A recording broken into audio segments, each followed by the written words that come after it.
In the studies of mass communication today in this episode, we'll be deliberating on a topic which is not only important but relevant for our day-to-day work, either in the professional field or in the academia as well. And I believe that this is a topic which should be deliberated well during the student days so that when you join either the media profession or media academics, you'll be able to deliver them pretty well. Let me now tell you the topic. It is journalistic ethics and professional morality. Friends, ethics is something which we all are supposed to perform and follow.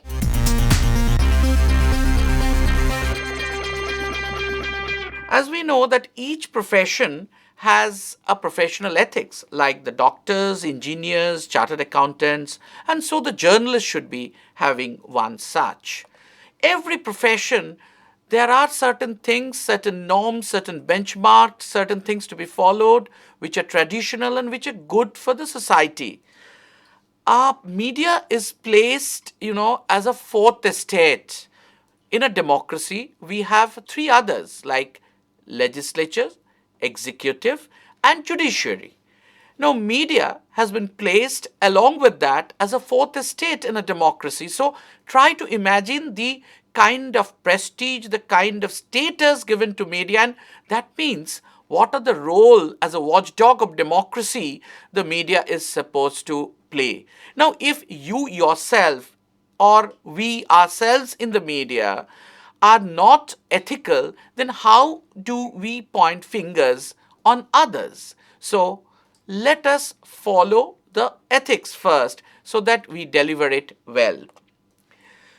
Now, the basic reason that media has to follow ethics is not that the other professions also have to follow, but it is because of the very fact that media is going to the public at large in no time, that is instantly and directly. So I am talking to you and it is directly going on air, and in case it is live, there's nobody to check. And in case of print also, it goes to the public at large, which even the government also cannot. It is only the media which has a direct connectivity, instant connectivity to a large number of people of the country. So we have to be extra cautious. But media does not only go straight to the public, its impact is irreversible. Suppose I present something wrong and some effect is generated which is irreparable, irreversible. So I can say sorry later, but the fault or the problem which has erupted out of it would have been erupted by that time.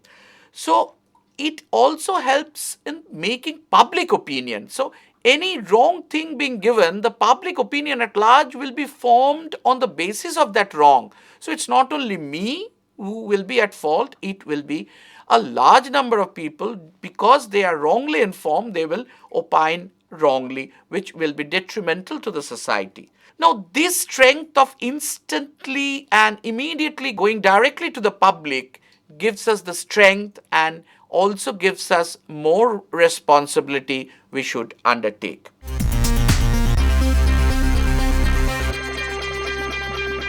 Now, basically, what do we understand by the ethical responsibility of media? Is basically three things. One is objective. We have to be objective in disseminating news and information. That means it has to be based on material facts and figures, especially in the news and current affairs, because where there is no chance of fiction, it has to be based on material facts and figures. It has to be true, it has to be objective. Now, it has to be fair when we present it. That means it has to have a fair presentation of facts. It has to be transparent, that we don't have any hidden agenda. And between the lines, we don't want to peach something else. It is a straightforward presentation of facts and figures. Now, it has to be balanced. If there are multiple bodies or different people, different opinion, we need to present all the opinion possible together to our people, to the reader, viewer, and listener, so that they can form a concerted opinion on the basis of the views of all sides of the people or all sections available to them. So making the views of all the sections relevant to a particular news item available to the public is our duty. So it has to be balanced, like government and opposition, like there are two bodies fighting each other. So there are two agencies. So both the sides we have to give, and there are multiple sides we have to give, the versions of all the versions, as we call in our day-to-day media parlance. Now, friends, we have been told during our college or university days that when we studied journalism is that fact is sacred, comments are free. Yes, this is true. The mantra which was followed in the traditional media practice, and I believe that this is still relevant and it will be relevant till the media exists and media gets a very high position in the society. Changes are taking place, I'll come to that, but basically in disseminating news, this is the mantra that objectively, without giving any personal perception, we have to present the facts and figures as it happened to our audience. Now, what is happening is television throughout the day disseminates news. So any news has already been given by television before the day ends. Now, next morning, when you are giving this to the same person who was the viewer till last evening, now he is the reader of your newspaper. Now, if you give the same thing, he may not like it. So you have to give something plus. From this, the contemporary scenario is that the kind of reporting which is known as interpretative reporting, investigative reporting, analytical reporting, which have come and which follows a concept of modern journalism which is known as narrative journalism, where the collection of information and cross-checking of information is totally journalistic, and presentation is like a fiction, a short story, novel, so that the excitement is there till the end. But it is not a fiction at all. It is based on material facts and figures and information, but presentation is like a short story so that you enjoy reading it. Now, these are the interpretative, analytical, investigative, leave more scope for comments, but we have to understand that when analyzing, we have to analyze objectively, giving all versions probable so that the audience can make their own mind. Now, television, if you think of the medium per se, till the other day, it was totally objective. News as it happens, news when it happens. That was the practice, that things were shot and then presented before the audience. But now, thanks to the development of digital technology, you have something called hot switching through the DSNG, the digital satellite news gathering, which means that the anchor is asking question from the studio and the reporter is there on the spot answering to the questions. Now, in this process of conversation, which is brought live to the audience, what happens is the reporter answers with his own perception and with the perception of the channel he or she works. So now there is a lot of perception orientation coming on air, which was earlier not possible because the technology was not there. Now, with the advent of new technology, which has made this hot switching, the live conversation between the anchor at the studio and the reporter at the spot possible, is making this shift in the content that which was earlier totally objective, and now it is views of the reporter, perception of the reporter. Now, this change, the technology has driven it to the content. We have to be a little careful on this.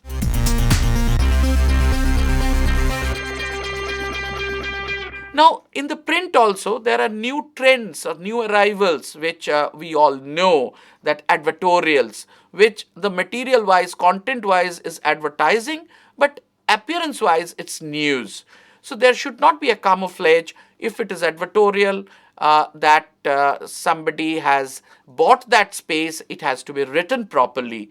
And then the concept of paid news, which we all know that during mostly the elections, one a particular newspaper is paid to write in favor of a particular candidate, so that his probability of his winning increases, and the audience knows about only this candidate, totally shedding the other candidate and other rivals. So there has been deliberations by the Press Council of India.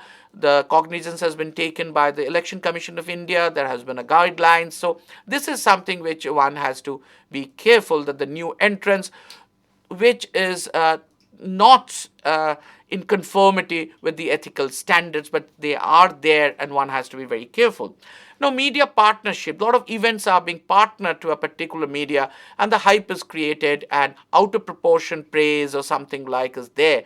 Now, due to some business reasons, these things have come in, but definitely as a reader, as a viewer, as a listener, we are to be careful about it. And the private treaties, that I cover a particular business organization, and the media organization gets some benefit in which in way of shares and etc. So these things have come in the media. These things will first have to be identified and has to be taken with a pinch of salt. There must be a caution from the side of the audience. Now, why these are happening? You see, we have given on one side a very high status of a fourth estate. The media has been given in the democratic polity.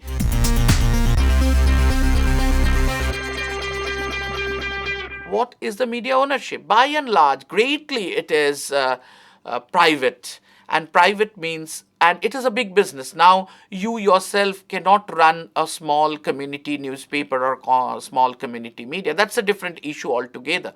But the mainstream media is big, operationally big. It's a big business, big industry. Otherwise, it will not survive. So big industry, big business has certain business norms like profit maximizing. So it will go whatever possible for profit maximization. And definitely the business agenda and the media houses may have political agenda in supporting a particular political party. So these are the things which have come in.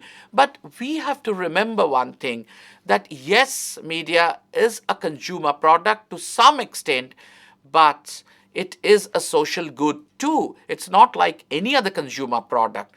And even in other consumer products also, we see that the standards have to be kept, and transparency have to be maintained. So here also, I believe that ethical standards will have to be maintained definitely. Otherwise, the society will reject, however big you are. Now, the best thing is, which I can think of, is a self-restraint. First, as I told you, that in the media schools, when you are studying in your graduation or a master's, we must deliberate on media ethics so that it instills in you, and when you go in a deliverable stage, automatically whatever you deliver, it will be ethical. So I prefer lot of deliberations, lot of discussions on media ethics during the media school days, because once you join the profession, may not be possible, because you will be chasing news and news.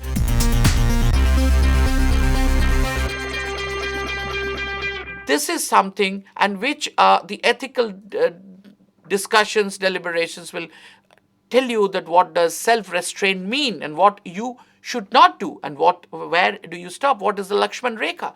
Nobody else will tell you this is the Lakshman Rekha. You yourself will be able to evolve the Lakshman Rekha, which is invisible but followed in tooth and nail. So best practice is one of the self-restraint methods, that we see what others are doing. The ethical practice, whether we question ourselves, is it ethical or not? And no unnecessary media hype. We have to be objective, balanced, fair, and no unnecessary sensationalization. We all suffer from this sensationalization because of business reasons, because of catching more eyeballs, because of increasing our readership, attention, drawing attention. That's a survival also, but again, that Lakshman Rekha, we must know where to stop.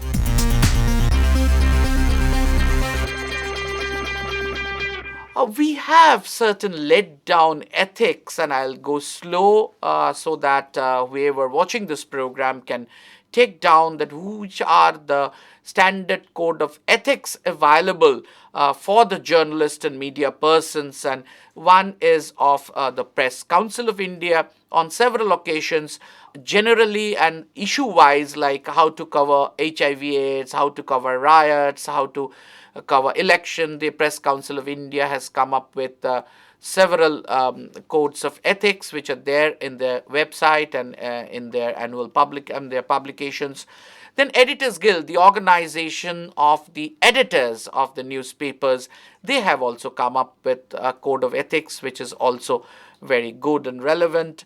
We have All India Radio Program Code and Advertising Code, which is followed by Doordarshan and several other television organizations, which not very big, but point wise, it tells us that what are to be followed. And then the private news operators television, that News Broadcasters Association, they also have a code of ethics.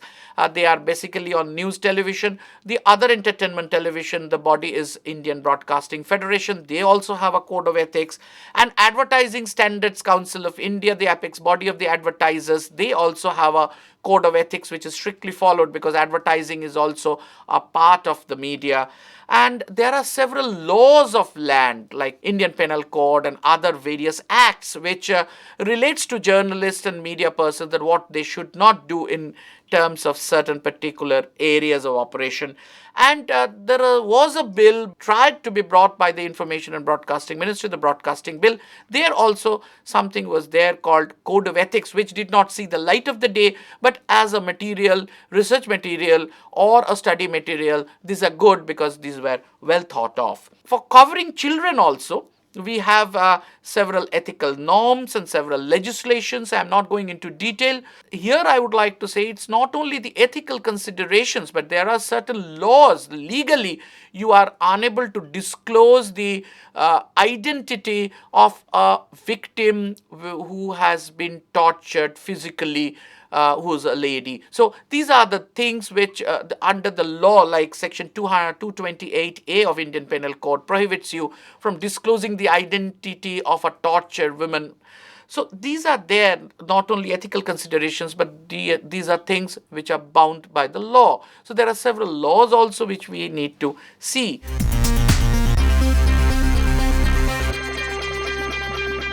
There are other provisions, legal and ethical. These are defamation, civil and criminal. You cannot defame anybody. There are contempt of court, that you have to report the court judgment objectively, and you cannot be disrespectful for the court. You cannot be disrespectful to the parliament and assemblies, and you should report properly. That's a parliamentary privilege. The Official Secrets Act, which you are not supposed to write and all, it's a veil of secrecy. There's a law existing, the archaic law, but it's still there. The right to information, how to gather information through Right to Information Act, this is a positive thing. And Cable Television Act, that what can be done televised by the cable operator, this is very important. Information Technology Act, the Code of Ethics for sting operations. Even there are certain sting operations, and they have the body has formed certain ethical considerations, that how far a sting operation should go. And the Copyright Act, these are things which everybody should know. And in this connection, I would also like to draw your attention that every citizen enjoys the right to privacy. It is enshrined in Article 21 of the Constitution of India. And we need to give credence to it. We need to give proper value to this. Sometimes we, basically in the media, we do not understand, and we exceed the limit of, and we cross the limit that a person is protected for his privacy.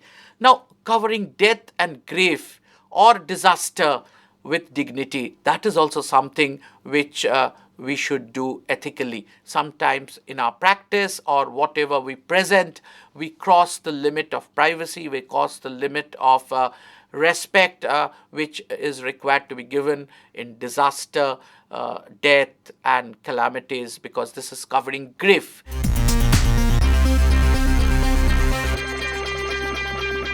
there are certain other factors for which we have to be careful that it has to be for public interest, the privacy, as I said, the right to reply. You are writing something and somebody is aggrieved and wants to give a rejoinder, or his views also has to give a place in your media organization. He should enjoy a right to reply because you have written something for him.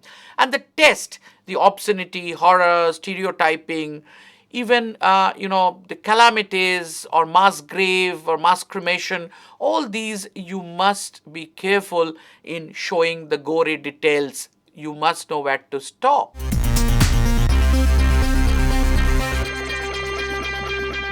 Basically, there are other factors which we need to avoid, that we should not be influenced, we should not be partisan, there should not be any defamation, there should not be any contempt, as I said, there should not be anything which is instigating violence. As I said, that India is a multiracial, multicultural, multilingual country. So there are various groups, and we should be very careful that in our presentation of news and information, we should not instigate violence against others. This is there enshrined in the Constitution as well as in the election laws. So we need to be very careful, very, very careful, I should say, while reporting those clashes and other things, that it should not create any further problems.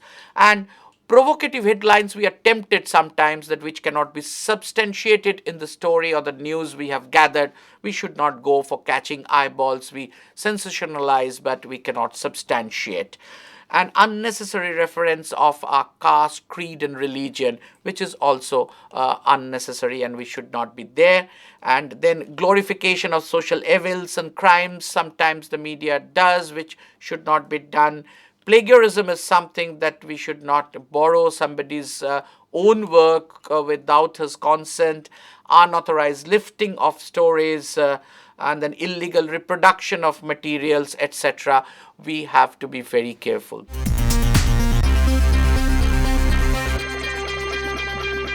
Friends, we tried to give in this episode an overview of ethical considerations which should be followed in the media.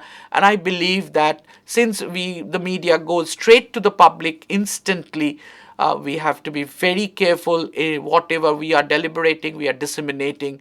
Otherwise, we should not be given half truth. We should not give something that which instigate further violence, and we should protect the sanctity.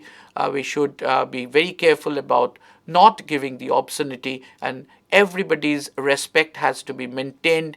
And even covering death and disaster, we have to show dignity, and there are certain laws, certain ethical considerations we should know and we should follow in our day-to-day work. Then only the standard of media will be uplifted. The kind of position it has been given in a democracy, if we have to live up to that, we have to follow our ethics, so that our standard, the standard of media in general, will improve, and then the entire democracy will improve, the entire society will improve. Thank you very much.